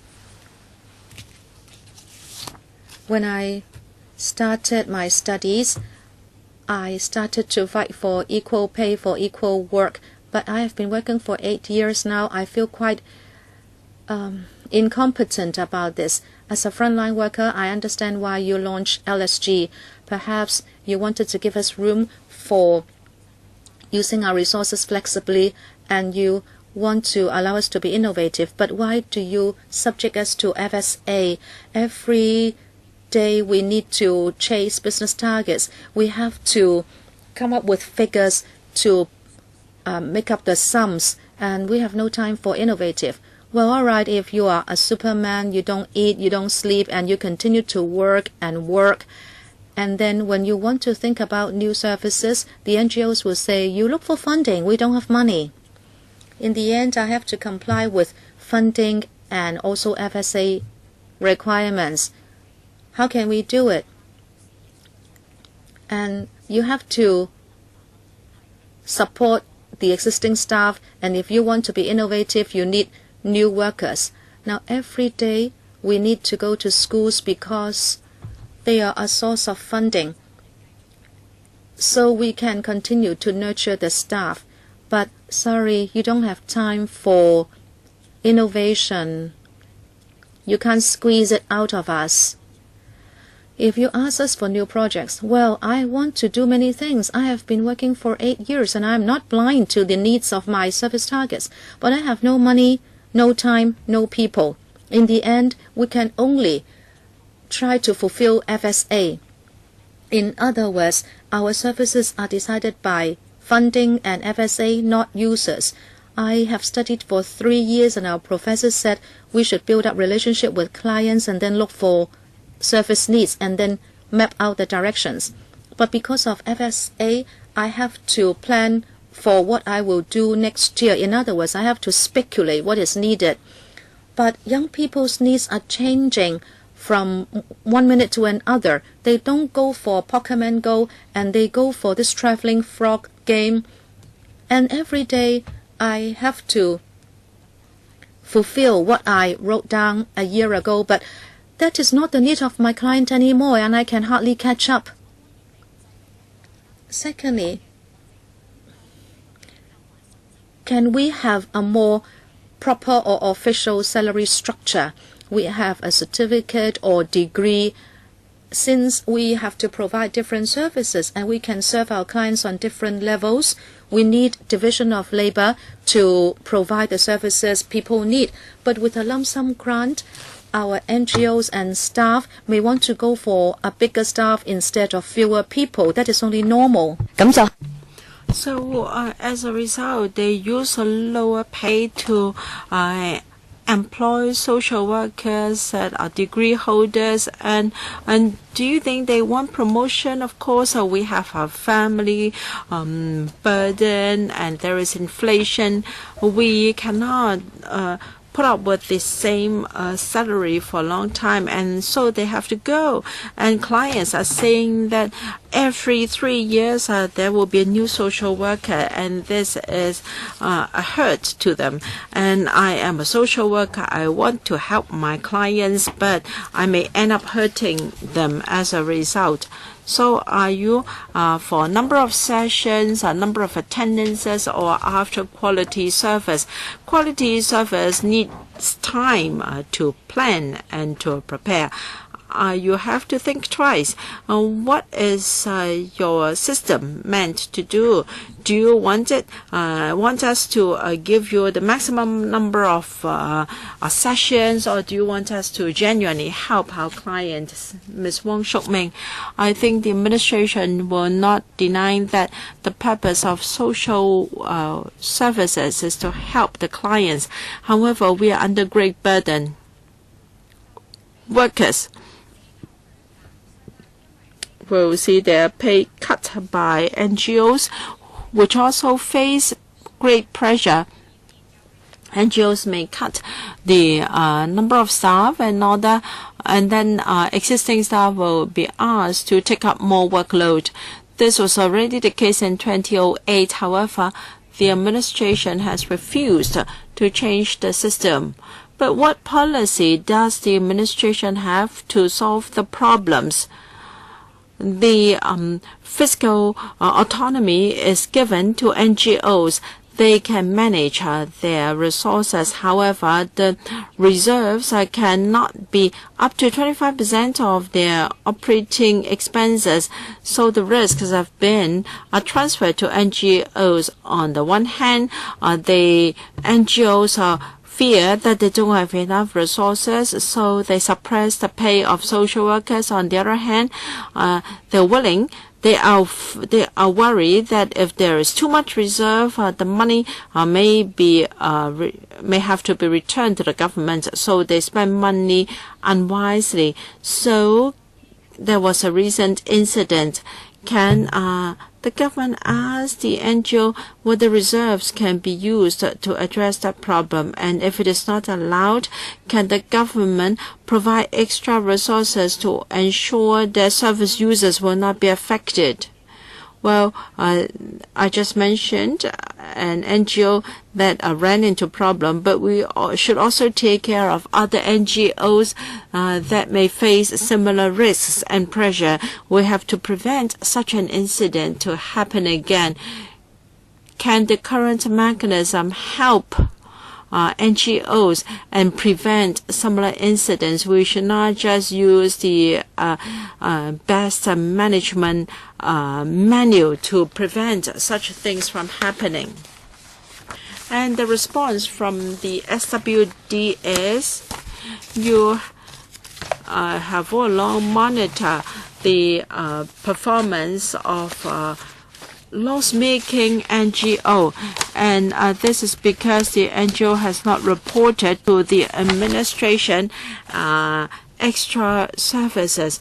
But is your supervision enough? Can you enhance the transparency of NGOs so that staff can also monitor the fiscal position of NGOs? Social services is not a business. Most NGOs are not running a business. They are helping the government to address social needs, and therefore staff and also users should not be victims. The government should help. You have to reflect or show us your commitment for social welfare services. Thank you. Last speaker today, Mr. Chen Xiu-Young, District Councillor from Sha Tin. Thank you. I'm also a social work student, apart from being a district councillor.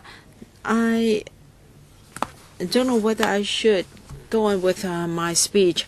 LSG was first introduced to provide more flexibility for the sector. It has been implemented for many years, and as said by speakers, the system has dampened the morale of workers. And this morning, according to the media, the secretary would not change the system and allow staff salaries to be reimbursed on a fully accountable basis. Then I'd like to know what is the purpose of this review. Currently, the subvention is granted at midpoint salary of the allocation of subvention is pegged to midpoint salaries of government pay scales. As a result, many social workers cannot have any pay rise regardless of their years of service. They might be long-serving social workers, but they're only paid at midpoint salary of government pay scale. As a result, they may be getting the same pay as a new recruit of course, people would tend to work for SWD because the pay is higher. So it is difficult for NGOs to retain talent, and this is a vicious cycle. And in granting contracts, the government always give it to the lowest bidder. So as a result, many NGOs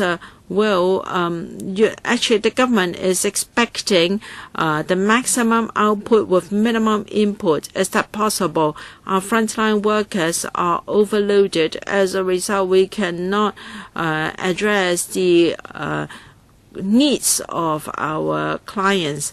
Usually, the contracts are only 3 years long, and human problems cannot be resolved in a couple of years' time. So, can the system really help our users? The LSG system has a lot of problems and is already outdated. Full review is needed. Under the new mode of subvention, subvention should be pegged to the salaries should be reimbursed on a fully accountable basis. If LUK Chung-hung is refused to change this, what's the point of having a review? We must revamp the system so that the needy in Hong Kong can be helped. Thank you. 101 deputations have registered to come when only 88 have spoken. There are a lot of question marks and exclamation marks in their speeches. When LSG was first promoted, 5 merits were quoted: to simplify procedures, improve quality of service, encourage innovation, enhance accountability, and flexible deployment of resources. 5 merits. 18 years have elapsed, and we're left with a number of question marks or exclamation marks. Do we exist to serve, or do we serve to exist? Is it really a very tricky grant? Have we lured people into a social work program? Are we discouraging people from completing their program? Some said that this is a trap, and some also took this opportunity to confess. And some asked whether this public consultation is fake or genuine. Are we asking for the maximum number of sessions and attendances or quality of service? Have we marked time while things have changed? These are question or exclamation marks. We have to hand over the room to the next meeting by 4:25. Officials, do you mind if members ask questions first before you respond in one go? Mr. Wilson or Mr. Andrew Wen, we will have 3 minutes each. We will ask our questions first before the administration responds. Thank you. I think the social welfare colleagues who are present today, I have worked with them very closely, and many social workers are not happy with the current situation of unequal pay for equal work, because the current system will not recognize their professionalism. Professional workers do not feel that they are being duly respected, and this will cause a wastage, a brain drain in the sector. To a certain extent, LSG will give the management more flexibility in dealing with resources. But my observation and judgment is such that workers, social workers, are being cut benefits they deserve. They are forced to put up with it. They might have served in a certain NGO for a long time. They cannot go to other NGOs, so there is no mobility. So I'd like to ask the administration, you've heard the comments from the sector, In addition to this review, can you have some short and medium measures in response first? Because I have great reservation for the government's efficiency. So do you have any short, medium and long-term measures to address the concerns of the public? And then I wonder how the outcome of this review can address the aspirations of the professional social workers. Please tell us a little bit more about your review. And I'd like to know whether you will revert to the old SWD model, and that is for the SWD to assess the professional qualifications of the social workers concerned, so that should one NGO should the NGO they serve run into problem, they can still work with another NGO. Mr. Andrew Wen. This is not really a declaration of interest, but it's just to tell you my history. I was an old system social worker, and then I changed my career shortly after the introduction of LSG. But I do understand the situation faced by the sector, and that social workers do not get equal pay for equal job. I think social workers are not just concerned about labor rights or the reward they get. So please do not misunderstand social workers. Please don't think that social workers are here to fight for their interests.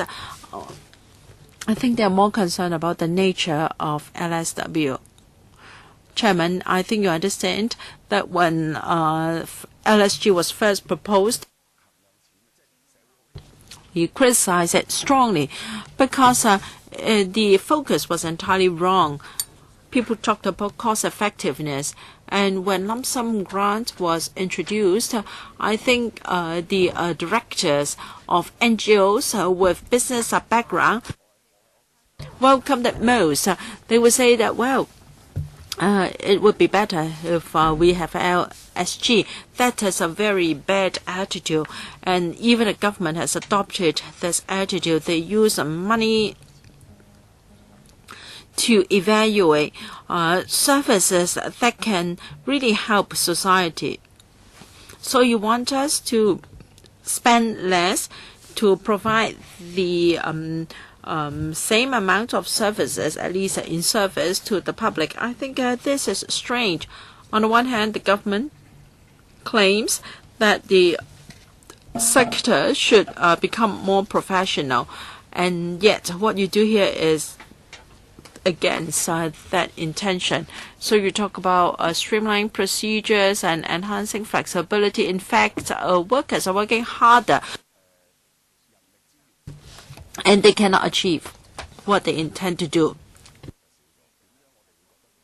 Input. How can we improve quality of service when input is less? Sometimes we are in a quandary as well. Please allow me to say more, Chairman. Even social workers come to us to lodge their complaints. On the one hand, I would say that the service was not up to standard because the victims have complained, but at the same time we understand the pain and difficulty of frontline workers. In the end, is there more accountability? I don't think so. There is only one thing they can do, and that is flexibility of deployment of resources. Of course, that is the case because NGOs have put all the resources at the top now. But this is not something the Secretary or Director have seen. I'd like to ask whether there is determination on the part of government to overhaul the entire system. Please do not just evaluate services on the basis of money and how much cost can be saved.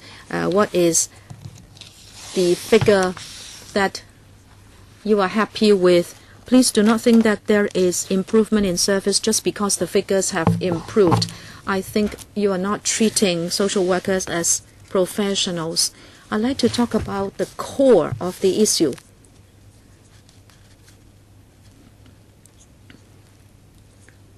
The core asset of social welfare is the workers. This is a simple principle, but you do not treat the workers well, and so there is a turnover problem and there is no upward mobility. Sorry, you have to wind up. Sorry, Chairman, I have a lot of grievances as well. So I'd like to ask the administration whether they will right this completely wrong idea of social welfare. Ms. Eunice Yung. Chairman, I have been listening since the morning. The deputations have all spoken about the same few problems, but the Secretary has been selective in answering our questions, like the midpoint salary. He has not responded to it. Should we still use midpoint salary as the calculation basis? We believe that benchmark is very unfair.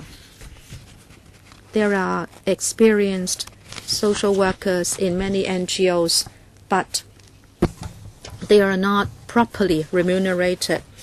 The administration is saying we should give opportunities to young people and allow them to have upward mobility. Some members have read social work, but now they are in a different trade. We don't want social workers who have read social work not to have a career. We hope they will keep their mission and passion, and by knowing that they are actually helping people. But that doesn't seem to be the case. Social workers seem to have to use their salary to help the needy. This morning, well, the Secretary was here, but he's not here now. He says you should look at the LSG as the LSG, meaning salaries would be clawed back so that you can have more money for welfare. However, we want to have both. The needy in society should get the support they need, but at the same time, we should value our social workers, and that social workers should not go into the profession ending up in a cul-de-sac. I hope there can be a message sent to young people and social workers that they are valued. Thank you. There are 5 more minutes. We'll allow the officials to respond. I don't want to make life difficult for you. I know you are just a replacement. You are the PAS and also you are the Assistant Director. Can you respond? Thank you, Chairman. First, I'd like to thank the deputations. There are altogether 88. We have listened from this morning and we have noted down all the views. The purpose of the consultation is to ask for your comments on the enhancement of the LSG system, especially the scope of the review. When we noted down your views, we were also thinking when we listened to you to see whether the proposed scope could accommodate the problems you have outlined. Within the scope we have proposed, I think we can include many of your points. Say, for example, we are saying that we want to review the operating environment under LSG and how the environment is different from the day it was launched. You are very concerned about turnover rate and also midpoint salary, etc. All that would be included in the scope of the review. Many asked about service quality and whether we should go for quality or quantity. We will be reviewing the FSA and how we should measure service quality. Under the proposed scope, I believe we can cover many of the main points, the major points you mentioned. Therefore, we are not shying away from any issue.